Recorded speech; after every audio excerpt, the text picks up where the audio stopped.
everyone, my name is Aisha Zuhi Nizam and have secured 26th rank in Indian Statistical Services Examination 2020. सबसे पहले मैं thank you अपनी family को कहना चाहूँगी जो हमेशा मेरे साथ खड़ी रही, सोसाइटी से लड़ी, बस मुझे यहाँ इस मुकाम पे पहुँचाने के लिए. So I am really blessful to have them. अब अगर मैं अपने क्वालिफ़िकेशन एजुकेशन की बात करूँ तो मेरी बैचलर्स और मास्टर्स दोनों ही हिंदू कॉलेज दिल्ली यूनिवर्सिटी से हुई है और बाद में मास्टर्स करने के बाद मैंने इसकी कोचिंग ली थी दीप इंस्टीट्यूट से under guidance of Sudhir sir.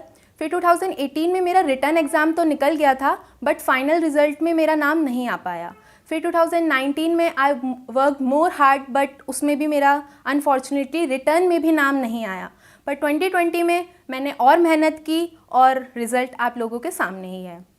तो अगर मैं बात करूं मैंने 2020 में ऐसा क्या किया था, तो पहला मेरी चीज़ जो थी वो थी मैंने क्वेश्चन पेपर की प्रैक्टिस की थी. सबसे फर्स्ट इंपॉर्टेंट थिंग थी जो मैं 2018 और 19 में स्किप कर रही थी वो थे मेरे प्रीवियस ईयर के क्वेश्चन पेपर्स. ऑल्दो हमारे पास टेस्ट सीरीज़ नहीं होती हैं तो ये हमारे लिए बहुत बड़ा ड्रॉबैक है, बट हम लोगों के पास प्रीवियस ईयर्स के क्वेश्चन पेपर होते हैं जिसे हम ऐसा ही एटमॉस्फेयर क्रिएट कर सकते हैं अपने घर में जैसा हमारे एग्ज़ाम में होगा और उसके बेसिस पे हम अपना एग्ज़ाम दे सकते हैं. जैसे कि मैं अगर बात करूं तो मेरे पास प्रिपरेशन करने के लिए 2016 था, 17 था, 18 था और 19 था. तो मैंने पूरा एक महीना इन क्वेश्चन पेपर्स को दिया. कैसे दिया? वो था सैटरडे को मैं पेपर 1 और 2 देती थी. 9 से 11 जो होता था पेपर 1 देती थी सैटरडे को. फिर 3 घंटे का ब्रेक लेकर के मैं 2 से 4 जो था पेपर 2 देती थी. और संडे को वही पैटर्न 9 to 12 जो है पेपर 3 देती थी और 2 to 5 जो है वो पेपर 4 देती थी. ऐसे ही मेरे 4 हफ्ते निकल गए क्योंकि मेरे पास ईयर 2016 था, 17 था, 18 था और 19 था. तो वही एटमॉस्फेयर क्रिएट रखना कि एसी में नहीं बैठना है, मुझे पंखा ही रखना है अपने ऊपर, बहुत इस चीज़ का सबका ध्यान रखती थी. उठना नहीं है 3 घंटे के बीच में, पानी अपने पास रखना है, अगर वॉशरूम जाना है तो वो भी उसी में ही टाइम कट होगा. सब चीज़ों का ध्यान रख करके मैंने उस एटमॉस्फेयर को क्रिएट करके मैंने 2020 की प्रिपरेशन की थी. ठीक है. और दूसरा इंपॉर्टेंट चीज़ मुझे जो लगी वो ये था कि मैंने 2018 और 19 में किसी से भी बात नहीं की थी. हमेशा सब लोगों से कट ऑफ रखा था. मेरे कोई भी डाउट होते थे खुद ही सॉल्व करना, खुद ही सब कुछ करना. बट 2020 में मेरे 1-2 फ्रेंड्स थे और मैं मानूंगी कि उनकी वजह से सच में मुझे बहुत हेल्प मिली, चाहे वो मोटिवेशन रहा हो या फिर पढ़ाई से रिलेटेड हो. जो भी मेरे डाउट्स थे मैं उन लोगों को शेयर करती थी तो वो लोग उसके आंसर बताते थे. फिर मेरे जो कॉन्सेप्ट्स थे वो और क्लियर होते गए, या उनके कोई डाउट थे तो उन लोगों ने मुझे शेयर किया तो मेरे और कॉन्सेप्ट क्लियर होते गए कि मैं जानी कि ये ऐसे नहीं ऐसे है, ऐसे है, कैसे सब्जेक्ट्स को जो है इंटरकनेक्ट करना है. तो वो सब चीज़ मेरी इस फेज़ के दौरान ही क्लियर हुई. मैं स्टैटिस्टिक्स में अच्छी तो थी, नो डाउट, परसेंटेज अच्छी थी, बस ये कहूँगी, बट जो कॉन्सेप्ट थे, जो बेसिक्स था वो मुझे आईएसएस ने सिखाया है. तो ये मेरे 2 डूज़ एंड डोंट्स थे जो मैंने 2020 रिटर्न एग्ज़ाम में इम्प्लीमेंट किए. ठीक है. आप लोग स्ट्रैटेजी तो सबकी देख ही चुके होंगे कि कैसे पेपर के लिए प्रिपेयर करना है, जीएस, इंग्लिश. बट मैं अपना पर्सनली बताऊं तो मैंने इंग्लिश के लिए कोई प्रिपरेशन नहीं की थी. मैंने सिर्फ फॉर्मेट देखा था, पैटर्न देखा था, प्रीसी राइटिंग का, एसे का और पैराग्राफ का. बट हाँ, मैंने जीएस की करंट की प्रिपरेशन की थी. उसी के चलते मेरी इंग्लिश की प्रिपरेशन कह सकते हो आप, एज वेल एज मेरी जीएस की प्रिपरेशन हो गई थी. मैंने करंट के लिए अपना वीर तालियान सर की वीडियो सुनती थी, डेली न्यूज़पेपर एनालिसिस उनका. उससे मुझे बहुत हेल्प मिली. उससे मेरा बेसिक जो था सारा जीएस का वो क्लियर होता चला गया, क्योंकि वो जो भी चीज़ बताते हैं इतना डीप बता देते हैं, उसकी स्टैटिक इन्फॉर्मेशन भी दे देते हैं जिससे जो भी अगर न्यू कमर भी है तो उसको काफ़ी हेल्प मिलती है. तो ऐसे ही मुझे भी हेल्प मिली उसमें. फिर उसके बाद मैंने वो तो कर लिया पर मैंने उसके नोट्स नहीं बनाए. ऑल्दो वीर तालियान सर हमेशा बोलते हैं कि नोट्स बनाने हैं, पर मैंने नहीं बनाए क्योंकि नोट्स मैं बनाती थी तो मुझे समझ ही नहीं आता था बनाने कितने हैं. तो मैंने उसके चीज़ के लिए मैंने विजन IAS की मैगज़ीन जो होती है 7 to 8 मंथ की, वो उठाई. उन्हें पढ़ना मेरे लिए आसान इसलिए रहा क्योंकि मेरा बेसिक्स क्लियर हो चुका था वीर तालियान सर की वीडियो से. तो वहाँ से वो सिर्फ पढ़ना होता है, you don't have to cram it. तुम IAS नहीं दे रहे हैं हम लोग, तो बस सिर्फ एक कॉन्सेप्ट आ जाए हमारे पास, क्लैरिफिकेशन हो जाए, बेसिक नॉलेज हो जाए, वही सफिशिएंट होती है इसके लिए, तुम्हारे जीएस के लिए. तो मेरा फोकस ज़्यादातर स्टैट्स पे ही रहा था, जीएस और इंग्लिश पर कम ही रहा था. तो जो भी करंट के टॉपिक होते थे, जैसे पॉलिटी का अगर मैं बात करूं तो एंटी डिफेक्शन लॉ, गवर्नर के रूल हुए, या फिर तुम्हारा ये judicial review, judicial overreach, judicial activism, ये सब चीज़ें जो थी उन सब का ध्यान, मतलब मुझे पता था कि ये टॉपिक्स चल रहे हैं तो इसका स्टैटिक पोर्शन जो है मैंने वो पॉलिटी में ध्यान दिया. ऑल्दो सब बोलते हैं कॉन्स्टिट्यूशनल नॉन कॉन्स्टिट्यूशनल बॉडी भी करनी है लक्ष्मीकांत से ये वो, पर मैं अब तक का पैटर्न देख रही हूँ कि उसमें नहीं आया. फाइनेंस कमीशन आ गया था पिछली बार भी, क्योंकि वो टॉपिक में होता है तो आता है। देखो 15 फाइनेंस कमीशन था तो वो आएगा, उसके चांसेस हैं, ऑल्दो आया नहीं वो अलग बात है, पर मतलब जो करंट में चल रहा है वही तुम लोगों को रिवाइज करना है। अदरवाइज उसमें जो जीएस है हमारी वो खुद में इतनी वास्ट है कि हम लोग कंफ्यूज हो जाएंगे हमें पढ़ना कितना है। ठीक है, तो जीएस का तो मैंने इतना ही समराइज रखा, बाकी मेरा फोकस ज़्यादा स्टैट्स पे रहा था। तो जैसे मैंने बताया मैंने कोचिंग ली थी तो मेरी उससे भी हेल्प हुई, और बाकी मैंने अपनी सेल्फ स्टडी, कोचिंग तो देखो सिर्फ डायरेक्शन प्रोवाइड करा सकती है, मेहनत हमारी अपनी है। तो वहाँ से मुझे जो डायरेक्शन मिली, क्योंकि मेरे पास कोई गाइडेंस के लिए नहीं था, तो सर की और वहाँ जो बच्चे थे उन सब का एटमॉस्फेयर का इफेक्ट पड़ा, जिसकी वजह से 2018 में मेरा रिटर्न क्लियर भी हो पाया। तो उसी की हेल्प थी, उसी के नोट्स थे, कुछ अपने थे, कुछ बैचलर्स के थे, कुछ मास्टर्स के थे, तो सबको कंबाइन करके अपने एक अलग नोट्स प्रिपेयर किया और उनसे मैंने प्रिपरेशन की थी। तो अगर मैं समराइज़ करना चाहूँगी इस चीज़ को, पेपर 1 में जो मैंने किया था वो एफएमएस से किया था, fundamental of mathematical statistics by S C Gupta and VK Kapoor. ठीक है, और जो मेरी वो थी न्यूमेरिकल एनालिसिस, वो मैंने एचसी सक्सेना से किया था, और दीप के इंस्टीट्यूट के जो प्रोवाइडेड नोट्स थे उनसे किया था। और जो मेरा ये था कंप्यूटर्स, वो आप कर सकते हो fundamental of computer by Reema Thareja से, और मैंने सर के नोट्स से भी किया था।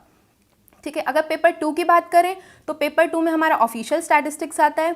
ऑफिशियल स्टैटिस्टिक्स मैंने सर के नोट से किया था, बट वो नोट्स भी मॉस्पे की साइट से ही अवेलेबल हैं, बट उसमें सिर्फ मुझे ये हेल्पफुल रहा मेरे लिए, क्योंकि मॉस्पे की साइट जो है वो खुद में एक वास्ट है, तो मुझे नहीं पता लग पा रहा था कि पढ़ना कितना है, और मैंने कोचिंग ली थी तो उसका मुझे इस चीज़ का बेनिफिट था कि वहाँ से मुझे इतना पोर्शन मिल गया कि हाँ you have to study this. पर अगर मैं आप लोगों को बताना चाहूँ तो इतना बोलूँगी कि मॉस्पे साइट के तुम लोगों को ये जानना है कि हमारी मिनिस्ट्री है, मॉस्पी जो है वो हमारी मिनिस्ट्री है, तो उसके अंदर कितनी डिविजन्स हैं, क्या वर्क है, और हम एज अ स्टैटिशियन है, हमें डेटा से रिलेटेड काम करना है, तो कौन डेटा कलेक्ट करता है, कैसे करता है, कितने साल में करता है, ये सब हम लोगों को इन्फॉर्मेशन होनी चाहिए। तो वही तुम लोगों को पढ़ना है अपने इसके लिए। और जब तुम प्रीवियस ईयर पेपर देखोगे तो तुम्हें पता लग जाएगा कि क्वेश्चंस आते कैसे कैसे हैं। जैसे एनएसएसओ की राउंड का थीम पूछा जाता है तुमसे, या कोई सा भी सर्वे है उसके कितने ईयर्स हैं, ये सब पूछा जाता है। तो जब पैटर्न देखोगे उसके अकॉर्डिंग पता लग जाएगा कि कितना पढ़ना है और कितना नहीं पढ़ना। अगर बात करूं लीनियर मॉडल की, तो लीनियर मॉडल की एज सच प्रिपरेशन नहीं थी मेरी, मैंने डिज़ाइन ऑफ एक्सपेरिमेंट पेपर 4 में ऑप्ट किया था, तो उसी के बेसिस पे मेरी एनोवा और एनोकोवा जो थी वो वहाँ से प्रिपेयर हो गई। इकोनोमेट्रिक्स पेपर 3 में आता है, वो भी मेरा लीनियर मॉडल में वहाँ कवर हो गया। और फिर बात करें हम इन्फ्रेंस तो मैं सारा क्रेडिट सर के नोट्स को दूंगी, वो मैंने वहीं से ही पढ़ा, और फंडामेंटल ऑफ अप्लाइड स्टैटिस्टिक्स से पढ़ा, क्योंकि मुझे नहीं पता था ऑब्जेक्टिव को डील कैसे करना है, क्योंकि बैचलर्स या मास्टर्स के मेरे नोट्स थे तो वो सब्जेक्टिव थे, सब्जेक्टिव में मेरा फॉर श्योर उनसे बहुत हेल्प हुई है, पर ऑब्जेक्टिव का ज़्यादा क्रेडिट मेरा उसके नोट्स को ही जाता है कि मैंने कोचिंग के नोट्स से उसकी हेल्प ली। और पेपर 3 की बात करें तो पेपर 3 में सैम्पलिंग मेरा काफ़ी स्ट्रॉन्ग था, उसको मैं प्रिपेयर करके गई थी, और मैं किसी को एडवाइस नहीं दूंगी कि सैम्पलिंग छोड़ के जाओ, क्योंकि वो उसके अंदर तुम्हारा जो चेक मतलब ऑप्शंस होते हैं छोड़ने के और करने के, उसमें भी काफ़ी ज़्यादा आता है, और मैंडेटरी क्वेश्चंस में भी आता है। तो मैंने किए सभी थे, वरना कुछ लोग बच्चे छोड़ करके जाते हैं, कुछ करके जाते हैं, पर मैं छोड़ करके गई थी, मैंने नहीं किए थे। मैंने मैं करके गई थी सारे क्वेश्चंस, सैम्पलिंग भी किया था मैंने, टाइम सीरीज़ भी किया था, इकोनोमेट्रिक्स भी किया था, और अप्लाइड स्टैटिस्टिक्स भी किया था। पर मैंने इतनी प्रिपरेशन कर रखी थी कि कोई भी क्वेश्चन लिख दो अब मैं उसे लिख सकती हूँ, क्योंकि खुद देखो संडे को बैठ करके लगातार 3-3 घंटे उसका बैठना, तो वो तुम्हें हैबिचुअल बना देता है उस एटमॉस्फेयर के। जो तुम्हारे 3 दिन होंगे ना वो बहुत ईजिली कटते हैं, तो डिफ़िकल्टी नहीं आती, तो इसीलिए मैंने वो पैटर्न को जो था अपनाया था।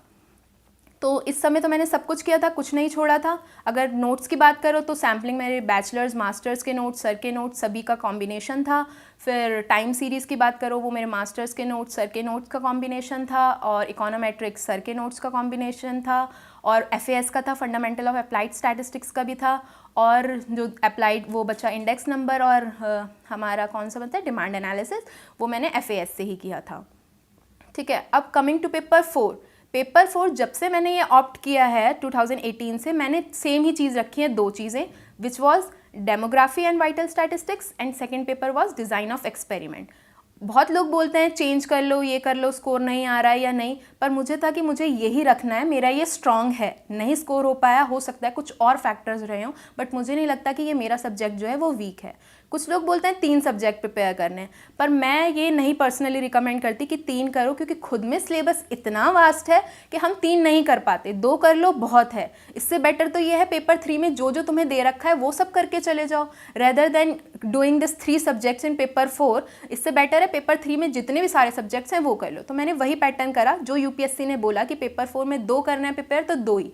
रिस्क होगा तो होगा, जो होगा देखा जाएगा।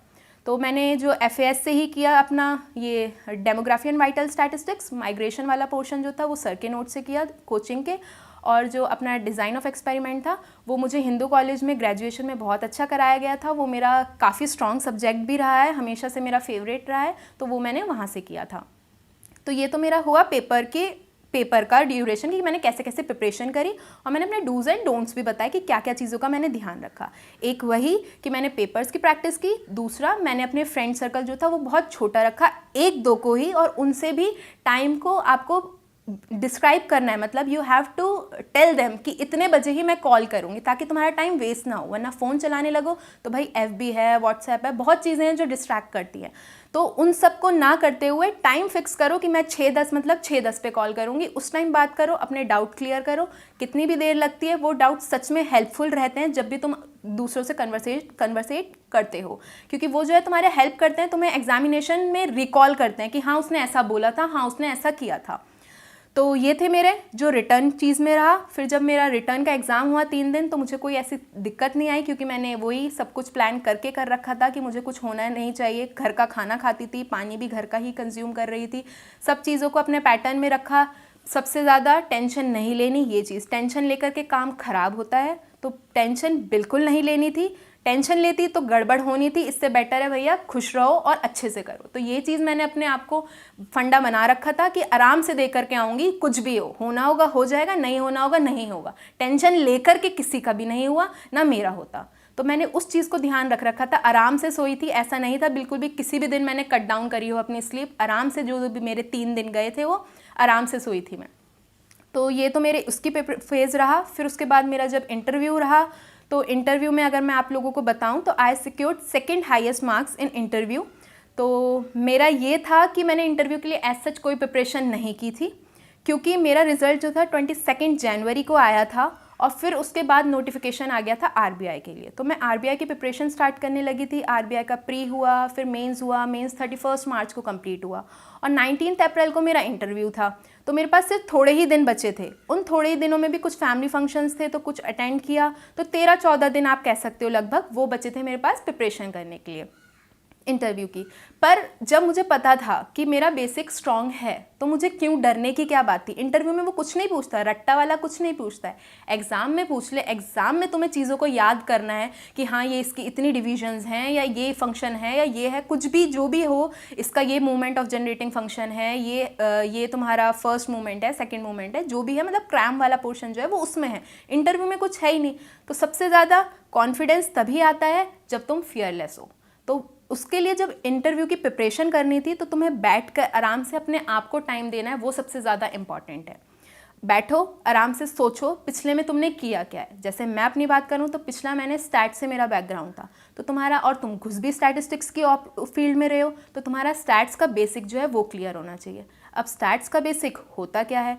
स्टैट्स का बेसिक होता है कि जो भी सब्जेक्ट पढ़े हैं उस सब्जेक्ट में था क्या। जैसे मल्टीवेरिएट है तो मल्टीवेरिएट एनालिसिस है क्या, डिज़ाइन ऑफ एक्सपेरिमेंट है क्या, कहाँ यूज़ होता है, ये होता है बेसिक्स ऑफ स्टैटिस्टिक्स। तो यही वो क्वेश्चन जनरेट कर सकते हैं। उन्हें नहीं पता होगा कि आप बायनॉमियल डिस्ट्रीब्यूशन का मुझे वो बताएं, PDF बताएं, वो ये नहीं पूछेंगे कब के पढ़ चुके हैं, वो उसकी एप्लीकेशन पूछेंगे कि कहाँ है, और वो हमें आनी चाहिए।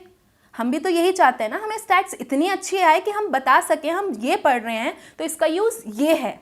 तो वही चीज़ वो मांगते हैं वहाँ पर। तो उसमें टेंशन लेने की बात नहीं है। तुम्हारी प्रिपरेशन वो 2 महीने, 3 महीने, 1 महीने कोई वेरी नहीं करती है। वो प्रिपरेशन चलती है तुम्हारे इसी फेज़ के साथ साथ, क्योंकि तुम्हें यही कॉन्सेप्ट अपने स्ट्रॉन्ग रखने पड़ते हैं। फिर तुम्हें लर्न करने में भी जो है वो ईजी रहता है, क्योंकि अगर कुछ रटने वाला है, तुम अगर समझ लोगे उसकी बेसिक नॉलेज, तो वो तुम्हें याद करने में भी आसानी रहेगी। ठीक है। तो स्टैट्स हो गया, फिर उसके बाद मैंने इंटर्नशिप की थी, या आप लोगों ने जॉब की है, इंटर्नशिप की है, जो भी किया है, तो उससे रिलेटेड जो भी प्रोजेक्ट्स किए हैं या कुछ भी स्टैट्स से रिलेटेड है, वो तुम लोगों को इन्फॉर्मेशन होनी चाहिए कि हाँ मुझे इतना करना है, मतलब मैंने ये किया है, ये ऐसे स्टैट्स में रिलेटेड है। मतलब मोटी मोटी नॉलेज चाहिए, उन्हें डीप नहीं चाहिए कि क्या कोड लिख दिया, क्या उन्हें थोड़ी पता होगा कि कोडिंग या क्या लिखोगे। जो बेसिक होती है, मतलब स्क्रैच, जो बिल्कुल बेसिक, जो तुम्हें भी पता होना चाहिए वही उन्हें पता होगा, क्योंकि वो नॉलेज ऐसी होती है कि तुम आज पढ़ो बुढ़ापे तक याद रखोगे, बट जो नॉलेज तुम अभी एग्जाम निकालने के लिए रख रहे हो वो सिर्फ एग्जाम निकालने के लिए ही रह जाती है, वो उन्हें भी नहीं याद होगी, वो तुम्हें भी नहीं। तो इतना प्रेशर लेना इंटरव्यू का, ये भी पढ़ना है, ये भी पढ़ना है, ये भी पढ़ना है, कुछ नहीं पढ़ना भाई, बस चिल रहना है, सबसे ज़्यादा इंपॉर्टेंट। मैं बता रही हूँ, मैंने 13 to 14 डेज ही स्टडी करी, वो भी अपने आप को बैठकर टाइम दिया, क्योंकि मेरी इंटर्नशिप 2019 में हुई थी। तो उसको रिकॉल करना कि क्या किया था मैंने, क्या उसके सारे मुझे पीडीएफ फॉर्मेट मॉड्यूल्स मिले थे, उन सबको देखना कि उस चीज़ में क्या क्या था। तो ये सब चीज़ में मुझे टाइम लगा उस सबको गैदर करने में, ठीक है। फिर डैफ में जो है हम लोग अपना यही इंटर्नशिप के बारे में लिखते हैं और इसके बारे में लिखते हैं कि कहाँ से बिलोंग करते हो। तो मैं दिल्ली से बिलोंग करती थी, तो क्वेश्चन मेरे से उठ सकता था। तो मैंने सेंसस, जो भी सेंसस 2011 रहा था मेरा लास्ट सेंसस, तो क्या लिटरेसी रही है, किसकी हाईएस्ट है, फीमेल मेल्स की कितनी रही है, कौन से स्टेट की हाईएस्ट है, ये सब तुम्हें इन्फॉर्मेशन होनी चाहिए। जनरली भी तुम्हें होनी चाहिए, पता होना चाहिए कौन कितना पढ़ाता है लोगों को, कौन कितना नहीं पढ़ाता, कौन सा स्टेट अच्छा है, कौन सा नहीं है, मतलब एक जनरल नॉलेज चाहिए, वरना ऐसे घुसोगे तो बहुत वास्ट है इंटरव्यू के पढ़ने के लिए, हमें समझ नहीं आएगा। और सेकेंड चीज़ ये है कि ठीक है नहीं आता तो नहीं आता, वो लोग तुम्हें कुछ नहीं कहेंगे, तुम ना वो ये एक्सपेक्ट करते तुम्हें कि तुम्हें सब कुछ आता है, उन्हें सिर्फ ये है कि वो तुम्हारी पर्सनैलिटी को जज करते हैं कि तुम डील कैसे कर रहे हो क्वेश्चन को। नहीं आता तो ठीक है, इट्स ओके, ना उन्हें सारी चीज़ें आती ना तुम्हें सारी चीज़ें आती, तो इस चीज़ का डरना नहीं है, ठीक है। अगर हम अब फिर मैं बात करूँ, फिर ठीक है, हमने डैफ में जो है अपना होम टाउन के बारे में लिखा, इंटर्नशिप के बारे में लिखा, अचीवमेंट्स के बारे में लिखा, और दूसरा चौथा अपनी हॉबी के बारे में लिखा, ठीक है। इन 4 चीज़ों पे जो है आपका फोकस रहना चाहिए कि मुझे इसका प्रिपेयर करना है। और 5वीं चीज़ है स्टैट्स, और 6ठी चीज़ है करंट भी जो करना है वो 6 से 7 दिन पुराना करना है, पिछला नहीं करना, क्योंकि वो लोग जो बैठे होंगे उन्हें करंट रिसेंट वाला याद होगा, उन्हें ये नहीं याद होगा 2 महीने पहले क्या हुआ था। हाँ, अगर हाईलाइटिंग न्यूज़ है, जैसे अभी अफगानिस्तान का चल रहा है, तो वो है, तो वो अलग बात है कि हाँ उसे मेमोराइज रहेगा। मतलब तुम खुद सोचो, एक नॉर्मल इंसान हो, जो तुम्हें याद रह सकता है वही वो वहाँ बोर्ड मेंबर्स जो होंगे उन्हें याद होगा। तो ऐसा नहीं है, तुम लोगों को बहुत चीज़ें याद रखनी है, ये भी वो भी। और मैं तो स्टैटिक पोर्शन नहीं करके गई थी अपना, इसका हिस्ट्री ज्योग्राफी और इन सब का, क्योंकि भाई उस टाइम भी नहीं किया था, इस टाइम भी करना, इससे बेटर है कि ना बोल दो, क्योंकि वो खुद में इतना वास्ट है, इट्स एन ओशन। तो मैं अगर वो पढ़ने बैठ जाऊँ तो 13 दिन तो बहुत कम थे मेरे लिए, तो मैंने वो करा ही नहीं था, 6-7 दिन का ही करंट मैं करके गई थी, ठीक है। फिर अचीवमेंट्स थी मेरे, अचीवमेंट्स में मैंने सर्टिफिकेट जो भी वॉन वगैरह किए थे वो सब मैंने डाल दिए थे अपने। फिर अगर बात करें हम, मैंने जो इंटर्नशिप थी वो मैंने लिखी थी अपनी कि मैंने इंटर्नशिप की है यहाँ पर, उसके बारे में मैंने देख लिया था कि क्या क्या मैंने किया था काम, उस चीज़ का ध्यान रखा। अचीवमेंट्स हो गए। हॉबी मैंने अपनी फिटनेस डाली थी, तो फिटनेस से रिलेटेड मेरा जो भी था, मैं जो एक्सरसाइज करती थी, जो मेरा पैटर्न था, मतलब उसके लिए प्रिपेयर नहीं करना था, मुझे पता था मैं ये एक्सरसाइज करती हूँ, किस पे इम्पैक्ट डालेगी वो मुझे पता था। अगर तुम फिटनेस फ्रीक हो या तुम्हें फिटनेस में इंटरेस्ट है, तो तुम्हें पता होना चाहिए ये एक्सरसाइज है, तुम इसलिए कर रहे हो, या ये कर रहे हो, ये डाइट ले रहे हो, ये ले रहे हो, वो ले रहे हो। तो कोई एक्स्ट्रा नहीं पढ़ाई करनी थी मुझे एज सच, ठीक है। अब मेरी डूडल मेकिंग थी, तो डूडल मेकिंग क्या, स्क्रिबलिंग करना बस, पर ये मुझे पता था डूडल जो है वो गूगल पे भी बनते हैं, तो मैं उसका सबका इन्फॉर्मेशन निकाल के गई थी कि गूगल पे ये बनते हैं, कैसे बनते हैं, किसको सबसे ज़्यादा पैसा मिलता है, अभी कौन कंपटीशन जीता। ऑल्दो उन्होंने पूछा कुछ नहीं इससे, बट हाँ मैं प्रिपेयर करके गई थी क्योंकि मैंने ये डैफ में लिखा था, ठीक है। Now coming to my interview day, तो एंजाइटी थी नो डाउट, बट हाँ 2018 में मैं सो नहीं पाई थी, 2020 में मैं आराम से सोई थी। एक तो मेरी शिफ्ट भी जो थी वो दोपहर की थी, तो मैं आराम से सो पाई। अगर सुबह मॉर्निंग में होती है तो थोड़ी दिक्कत भी हो जाती है, बट लकीली मेरी दोपहर में थी तो मैं अच्छे से सो पाई, ऐसा नहीं था कि मुझे दिक्कत हुई सोने में। और दूसरा, मैंने ये रखा था अपने दिमाग में कि टेंशन लेकर के कुछ होना नहीं है, तो लेनी है नहीं, लेना बेकार है, बेकार में सारा काम ख़राब हो जाना है, तो इसलिए मैंने टेंशन ली नहीं। फिर उसके बाद इंटरव्यू आया मेरा, पहुंच गए हम लोग वहाँ पर। मैंने सोचा कि चलो मैं रिवाइज़ कर लूँगी, बट उन लोगों ने बैग्स रखवा दिए, नोट्स ले जाने दिए नहीं। फिर हम अंदर गए, ऐसी मस्त रही, सबसे बातें बातें की, इधर उधर जो भी चिल आउट करना है, मतलब कोई टेंशन नहीं लेनी, जो तुम्हें लग रहा है ना पूछेंगे वो नहीं पूछेंगे, और अगर पूछ भी लिया तो बोल दो कि नहीं आता, इतनी टेंशन नहीं लेनी। टेंशन लोगे तो मतलब है बस तुमने अपना कॉन्फिडेंस लूज़ कर दिया, मैं सिर्फ यही बोलूँगी। फिर जब मैं अंदर गई तो हमें मास्क तो पहना रखा था, मास्क ग्लव्स, हमारी पर जो वो थी फेस शील्ड थी वो रिमूव कर दी थी। फिर एंट्री हुई मेरी, तो मेरा बोर्ड जो था सुजाता मेहता मैम का था। उन्होंने मेरे से क्वेश्चन जो पूछे, वो जो सुजाता मेहता मैम थी उन्होंने मेरे से एम्प्लॉयमेंट अनएम्प्लॉयमेंट से स्टार्ट किया। डेटा मेरे से मतलब ज़्यादा ऑफिशियल स्टैट्स ही पूछा गया। तो मैम ने मेरे से ये पूछा कि जो डेटा कर रहे हो अनएम्प्लॉयमेंट एम्प्लॉयमेंट का, वो कंट्रोवर्सी में रहा था last year. Ayesha do you know this? तो फर्स्ट क्वेश्चन था और मुझे पता तो था बट मैं श्योर नहीं थी कि क्या था। हाँ, NSSO से लीक हो गया था, 45 ईयर्स में सबसे कम अनएम्प्लॉयमेंट थी, हाँ एम्प्लॉयमेंट थी, सॉरी। तो ये सब था पर ऐसे कंफ्यूजिंग था। तो फर्स्ट क्वेश्चन भी था तो थोड़ी एंजाइटी भी थी, पर इतनी होती भी है, अब इतनी भी नहीं थी। पर फिर मैंने बोला कि no ma'am I couldn't recall. तो मैम ने बोला okay no problem, Ayesha tell me this thing, ऐसे ऐसे करके उन्होंने अपना स्टार्ट किया। तो मेरा जो सारा था उनसे जो रिलेटेड जो उन्होंने क्वेश्चन पूछे वो मेरे से ज़्यादातर उन्होंने उससे पूछे एम्प्लॉयमेंट एंड एम्प्लॉयमेंट के डेटा से, कि कौन कलेक्ट करता है, कितने साल में कलेक्ट करता है, और NSSO जैसे 5 ईयर्स में करता है और लेबर ब्यूरो 1 ईयर में करता है। तो वो ऐसा क्यों करता है, NSSO 5 ईयर्स में क्यों करता है? तो मुझे नहीं पता था कि क्यों करता है, but I was very truthful to them, कि मुझे लगा कि हमारे पास रिसोर्सेज की कमी है। तो मैंने अपना दिमाग लगाया कि रिसोर्सेज की कमी है तो हो सकता है इसलिए वो 5 ईयर्स में करता हो। जब लेबर ब्यूरो ऑलरेडी कर रहा है 1 ईयर में, तो NSSO इसलिए जो है वो 5 ईयर्स में कर रहा है। ठीक है, तो ऐसा था, मतलब कुछ ऑफिशियल स्टैट से हेल्प हुई, कुछ अपने दिमाग की, मतलब वो लोग सिर्फ पर्सनैलिटी जज कर रहे थे तुम्हारी एक तरह से। मेरी वॉइस बहुत ऑडिबल थी, मुझे उन लोगों ने मास्क हटाने को नहीं कहा, अदरवाइज़ मैंने अपने फ्रेंड से डिस्कस किया तो उन लोगों को काफ़ी को बोला कि मास्क रिमूव कर दो, पर मेरी वॉइस खुद में इतनी ऑडिबल थी कि उन्हें रिमूव करने को उन्होंने मुझे बोला नहीं। और जो भी मेरे से क्वेश्चन पूछ रहा था, मेरा आई कॉन्टैक्ट सिर्फ उसी से था, चाहे अगर मैम पूछ रही हैं तो मैम से, बाकी बोर्ड मेंबर्स 3 और थे, अगर वो पूछ रहे हैं तो उनसे। ऐसा नहीं है कि तुम्हें पहले एक को देखना है फिर थोड़ी देर बाद दूसरे को देखना है, तीसरे को देखना है, ऐसा नहीं है। जो क्वेश्चन पूछ रहा है उसी से बात करनी है, क्योंकि तुम्हें भी पता है जब तुमसे कोई बात करता है तो तुम किसकी आंखों में देखते हो? जो बात कर रहा है उसकी ना कि तुमसे बात ये कर रहा है देख तुम किसी और की आंखों से रहते हो। तो ये तो तुम्हारा यही दिखाता है कि तुम नर्वस हो थोड़ा। तो मेरा ऐसा कुछ नहीं था। मैं, जैसे लोग बात कहते हैं कि नॉड नहीं करना है, ये नहीं करना, वो नहीं, अगर मेरा नॉर्मल हो रहा है तो मैं कर रही थी, इन सब चीज़ों का ध्यान नहीं रख रही थी, क्योंकि ध्यान देती तो मुझे पता था मेरी गड़बड़ हो जानी है। ठीक है, तो सुजाता मेहता मैम ने तो मेरे से यही पूछा एम्प्लॉयमेंट अनएम्प्लॉयमेंट के डेटा से रिलेटेड। फिर बोर्ड मेंबर सेकंड जो थे, जो सर थे, उन्होंने मेरे से एग्रीकल्चर के डेटा पे पूछा कि कौन सी मिनिस्ट्री कलेक्ट करती है, कैसे करती है, आयशा अगर ड्रॉट आ गए तो आप डेटा कैसे रिलीज़ करोगे।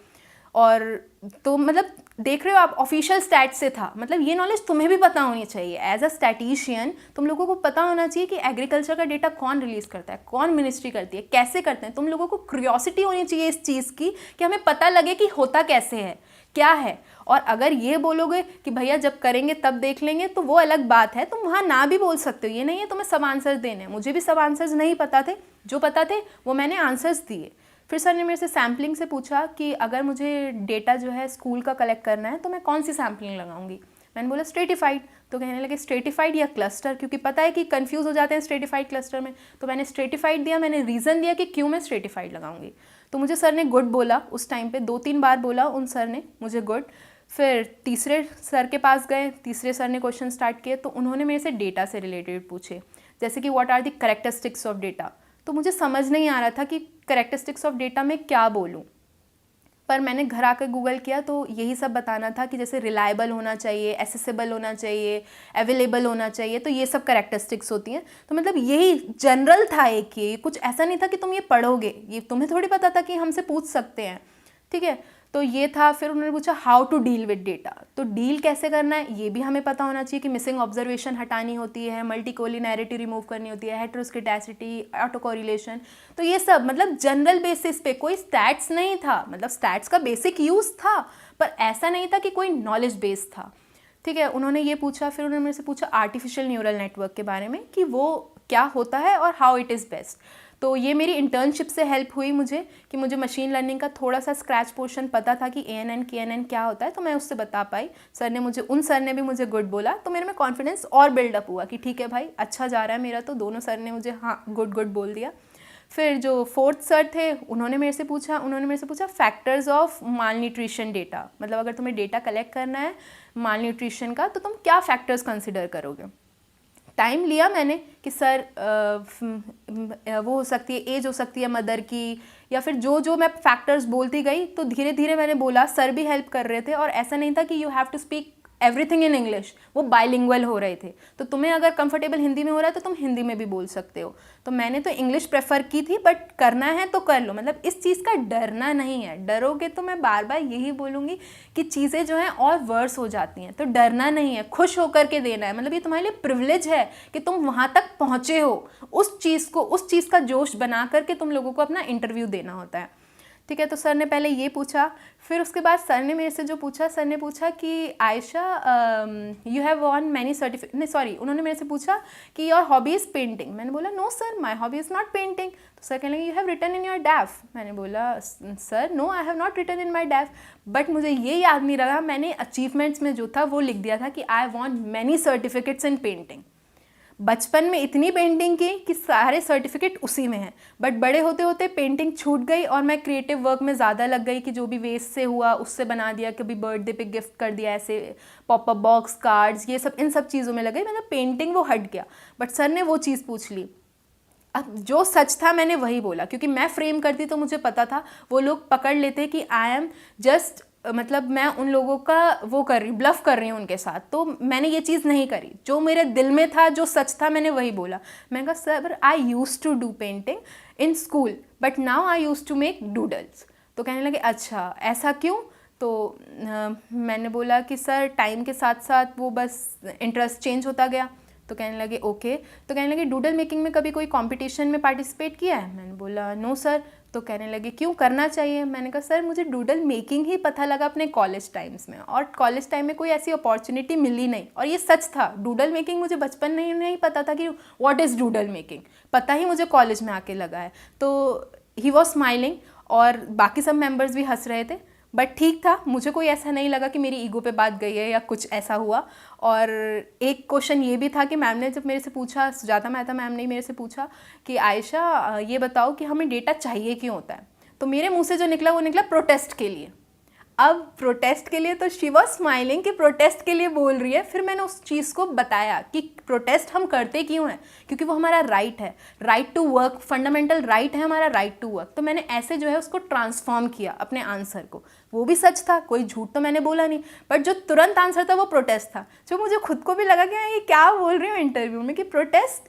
बट ठीक है, जो भी आ रहा है बोल दो, चिंता नहीं करनी, कोई कुछ नहीं कहेगा, वो दोबारा तुम्हारे घर नहीं आएंगे, तुम्हें कुछ नहीं बोलेंगे, इंसल्ट नहीं करेंगे, कहीं नहीं जाना तुम्हारा। इंटरव्यू जो है आराम से चिल होकर के अपना इंटरव्यू दो, ठीक है।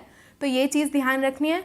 So all the very best to all the aspirants. जो भी है मेहनत करो, अच्छे से करो, सब कुछ इंशाल्लाह अच्छा ही होगा। और यही मैं बोलूँगी कि ISS जो है तुम्हारा स्टैट्स की नॉलेज ही नहीं सिर्फ इन्हांस करता है, वो तुम्हें आर्ट ऑफ लिविंग भी सिखाता है। कैसे तुम्हें डिप्रेशन हैंडल करना है, कैसे एंजाइटी करनी है, कैसे कंडीशंस को जो है सबको हैंडल करना है, कैसे ऑप्टिमिस्टिक रहना है, कैसे स्ट्रॉन्ग बनना है। तो ये सब कुछ जर्नी जो थी उसने मुझे बहुत स्ट्रॉन्ग बनाया है। तो मैं आप सब लोगों को यही बोलूँगी कि जब आप ISS बन जाओगे, अभी तो एस्पिरेंट हो, जब तैयारी करोगे, जब बनोगे, तो अपने पीछे को मुड़कर देखोगे तो देखिएगा ज़रूर आप में बहुत चेंजेस आएंगे, बहुत चेंजेस आएंगे, और वो आने ज़रूरी भी हैं हमें अपनी लाइफ को लीड करने के लिए। So thank you.